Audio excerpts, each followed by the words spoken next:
मुकद्दर का सिकंदर 1978 में बनी हिंदी भाषा की नाटकीय फिल्म है। यह प्रकाश मेहरा द्वारा निर्मित और निर्देशित है। यह प्रकाश मेहरा के साथ अमिताभ बच्चन की 9वीं फिल्म में से 5वीं है।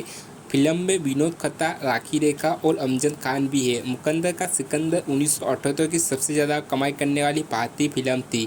यह शोले और बॉबी के बाद दशक की तीसरी सबसे ज़्यादा कमाई करने वाली भारतीय फिल्म थी। हालांकि इसे सर्वश्रेष्ठ फिल्म समेत कई प्रमुख फिल्म फेयर पुरस्कार के लिए नामांकित किया गया था, लेकिन ये किसी भी श्रेणी में जीतने में असफल रही थी। एक अनाथ लड़का रामनाथ नाम का एक धनी व्यक्ति के घर में काम करना शुरू कर देता है। रामनाथ उसे पसंद नहीं करते। बाद में यह पता चलता है कि एक और अनाथ ने उनकी पत्नी को मार डाला था, इसलिए उनकी शत्रुता है। रामनाथ की युवा बेटी कामना हालांकि लड़के के साथ सहानुभूति रखती है और वे दोस्त बनते हैं। आखिरकार लड़के को फातिमा नामक एक मुस्लिम महिला द्वारा अपनाया जाता है, जो भी रामनाथ के लिए काम करती है। उसने उसे सिकंदर नाम दिया था। कामना के जन्मदिन के अवसर पर सिकंदर को पार्टी में प्रवेश करने से इनकार कर दिया गया था। जब वो अपना उपहार देने के लिए कामना के कमरे में घुस जाता तो उस पर घर लूटने की कोशिश करने का आरोप लगाया जाता है। उसे और उसकी मां का रामनाथ के घर से निकाल दिया जाता है। इसके तुरंत बाद फातिमा की मौत हो गई और वह युवा सिकंदर को अपनी बेटी के मेहरू की देखभाल करने की जिम्मेदारी के साथ छोड़ गई। एक फकीर दरवेश बाबा सिकंदर को जीवन की विपत्तियों को गले लगाने और उदासी में खुशी पाने के लिए सलाह देते, तब वह भाग्य का विजेता बन जाएगा। फिल्म सिकंदर के बड़े होने पर पहुंचती है, जिसमें उसने खुलासा किया था कि उसने तस्करों और चोरों को पुलिसकर्मी में देकर इनाम प्राप्त कर काफ़ी संपत्ति एकत्र की है। अपनी सारी संपत्ति के साथ वह लाभदायक व्यवस्था स्थापित करने के साथ साथ खुद और मेहरू के लिए प्रभावशाली घर बनाने में कामयाब रहा है। वह अभी भी कामना को नहीं भूल पाया है। जब सिकंदर कामना से बात करने की कोशिश करता है तो वह मांग करती है कि वह कभी उससे बात ना करे। सिकंदर इससे परेशान है और शराब का आदी हो जाता है। वह नियमित रूप से जोहरा बेगम के कोठे का दौरा करना शुरू कर देता है। सिकंदर के साथ जोहरा एक अनिश्चित प्यार में पड़ती है और दूसरे ग्राहकों से इनकार करना शुरू कर देती है।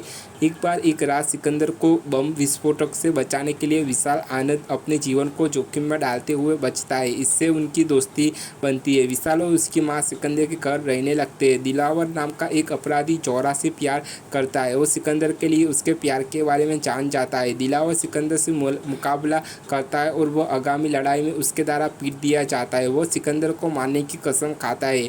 रामनाथ और कामना जो वित्तीय रूप से संघर्ष कर रहे हैं, उन्हें पता चलता है कि सिकंदर गुमनाम रूप से उनके बिल चुका रहा है। रामनाथ उसे धन्यवाद देता है। दोनों घर दोस्ताना बन जाते हैं और विशाल रामनाथ के साथ काम करना शुरू कर देता है। विशाल इस बात से अनजान है कि कामना सिकंदर को पसंद है और वे दोनों रिश्ता शुरू कर देते हैं। सिकंदर इसे जानने पर फैसला करता है कि उसे विशाल के साथ अपनी दोस्ती के लिए अपने प्यार का त्याग करना होगा। इस बीच मेहरू का विवाह रद्द होने का खतरा उसके मंगेतर के परिवार ने सिकंदर की जोहरा के यहाँ लगातार यात्रा के बारे में जाना है और वे इन अपराधों पर रिश्ते के लिए आपत्ति करते हैं। विशाल जोहरा के पास जाकर सिकंदर को छोड़ने के लिए भुगतान करने की पेशकश करता है।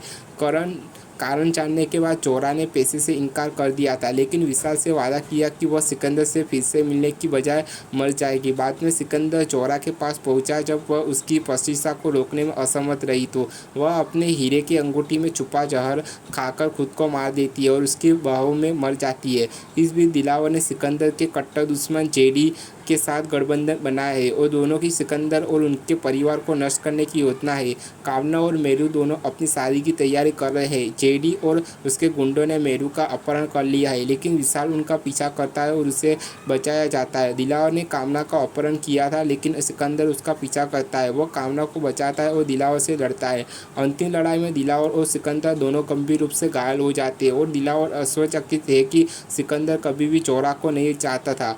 मरने वाला सिकंदर कामना और विशाल की शादी तक पहुंचता है। जैसे ही विवाह समारोह पूरा होता है, सिकंदर फिर गिर गया। उसने मरने से पहले शब्द अनजाने में कामना के लिए उसके प्यार को प्रकट करता है और वह विशाल की बाहों में मर जाता है। यह फिल्म शादी के साथ समाप्त होती है, जो अंतिम संस्करण बन जाती है।